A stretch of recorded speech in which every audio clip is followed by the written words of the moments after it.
అండి, welcome back to our channel Teja mini world. అందరు ఎలా ఉన్నారండి? ఏదైనా బయటకు వెళ్ళే ప్రోగ్రామ్ ఉన్నా, ఏమైనా పనులున్నా కూడా ఎర్లీ మార్నింగే వంట అయితే కంప్లీట్ చేసుకుంటాను.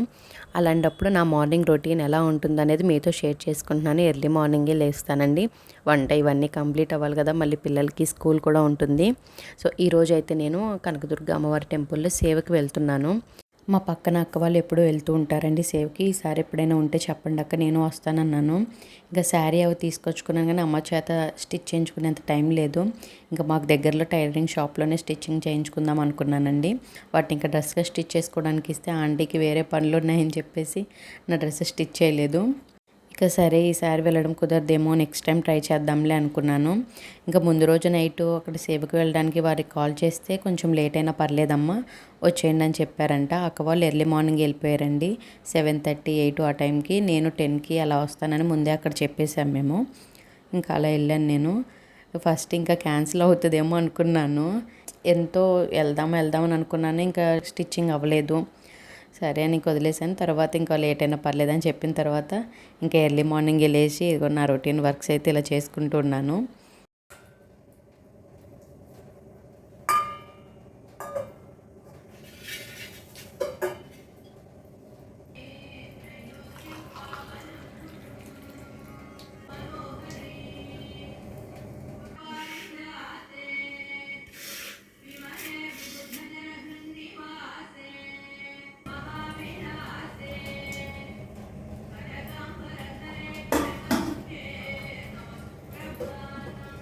వింటర్లో అయితే hot water, lemon, honey mix చేసుకొని తాగుతానండి. ఇప్పుడు సమ్మర్ కదా, ప్లెయిన్ హాట్ వాటర్ తాగుతూ ఉంటాను.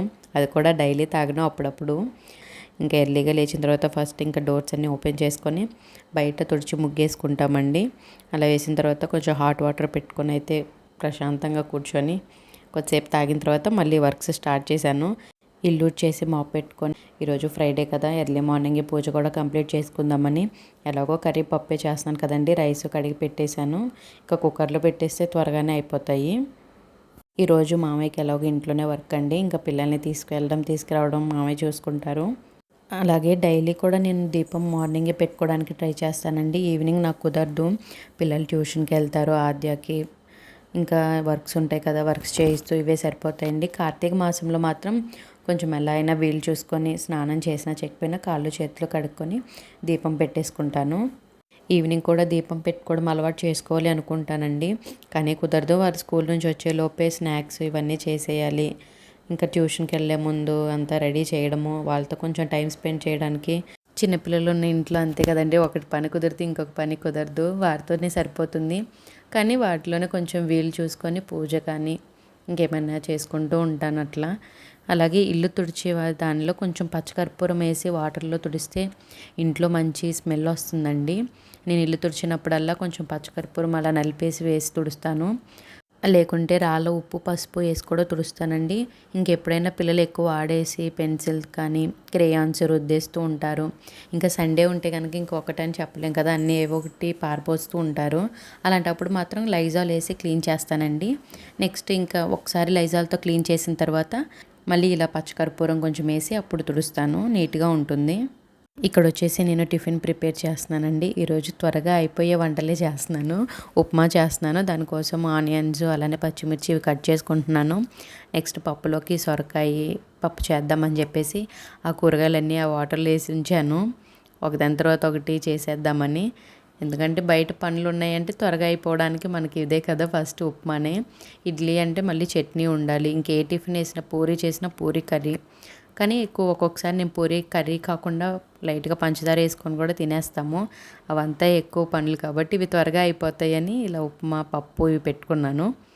అలాగే నేను ఎప్పుడైనా బయటికి వెళ్ళే పనులు కానీ ఏమైనా ఉన్నాయి అనుకుంటే మామయ్య ఇంట్లో ఉన్నప్పుడే పెట్టుకుంటానండి. ఎందుకంటే కొంచెం స్కూల్కి లేట్ అయిపోయినా పిల్లల్ని చూసుకోవాలన్నా కానీ మామయ్య చూసుకుంటారు, నేను వెళ్ళేసి వస్తాను. రైస్, ఉప్మా ఒకేసారి పెట్టేశానండి. రైస్, ఉప్మా కంప్లీట్ అయిపోయాయి. నెక్స్ట్ ఇంకా పప్పులోకి ఇవన్నీ కట్ చేసుకుంటున్నాను.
తెల్లవారేసరికి నా పనులన్నీ కంప్లీట్ అయిపోయాయండి. ఇంకా వంట అంతా చేశాను. పిల్లలకి పప్పులో కూడా కొన్ని సిప్స్ అయితే వేయించాను. ఇంకా అవన్నీ సపరేట్గా పెట్టేసి ఇంకా నేను కూడా స్నానం చేసి వచ్చి పూజ అయితే కంప్లీట్ చేసుకున్నాను. ఈలోపు ఆద్య లేచింది. ఇంకా ఆద్యకి కూడా టిఫిన్ పెట్టి చిన్నుని కూడా లేపాను. ఇద్దరికి రెడీ చేసి చెప్పేసి వెళ్ళాను, ఇలా వెళ్తున్నాను, జాగ్రత్తగా వెళ్ళిరండి అని కూడా. నేను ఆ సేవ డ్రెస్ వేసుకోగానే ఎక్కడికో వెళ్ళిపోతున్నాను అనుకున్నారు. ఈవినింగ్కి వస్తావా మమ్మీ, రేపు వస్తావా అంటే, ఎప్పుడైనా మామయ్య డ్యూటీకి వెళ్ళినప్పుడు ఒక్కొక్కసారి 1 డే 2 డేస్ వర్క్ ఉంటుంది కదండి, అలా ఏమన్నా వెళ్తావా అన్నట్లు వాళ్ళు అడుగుతున్నారు. వాళ్ళకి వచ్చే డౌట్స్. అందులో నాకు కొంచెం భయం ఉందండి. అక్క వాళ్ళతో పాటు వెళ్తే అంత భయం వేసేది కాదు. ఫస్ట్ టైం వెళ్తున్నా, అలానే ఒక్కదాన్ని వెళ్ళేసరికి అంటే పైకి వెళ్ళగానే ఎవరికైనా నేమ్స్ కానీ ఆధార్ కార్డ్ కానీ ఏమైనా అడుగుతారేమో అనుకున్నాను. అలాగే ఫోన్ అయితే అలో చేయలేదు, కౌంటర్లోనే పెట్టేసి వెళ్ళాను. వెళ్ళేలోపు అక్క వాళ్ళు లడ్డు ప్యాకింగ్ చేస్తున్నారు. ఇంకా వారితో పాటే ఉండి ఒక 2-3 అవర్స్ చేసి వచ్చామండి. ఆ రోజు సేవకి ఎక్కువ మంది వచ్చారు. ఇంకా మీరు లోకలే కదమ్మా, నెక్స్ట్ టైం వచ్చేయండి అని చెప్పారు. ఇంకా అమ్మవారిని దర్శనం చేసుకుని అయితే వచ్చాము. ఫస్ట్ ఒకసారి వెళ్తేనే కదండి మనకి నెక్స్ట్ టైం ఎలా ఉంటుందో తెలుస్తుంది. ఇంతేనండి, నా వ్లాగ్ ఎలా ఉందో కామెంట్ చేయండి. నా ఛానల్ కనుక ఫస్ట్ టైం చూస్తున్నట్లయితే please subscribe to my channel. Thanks for watching.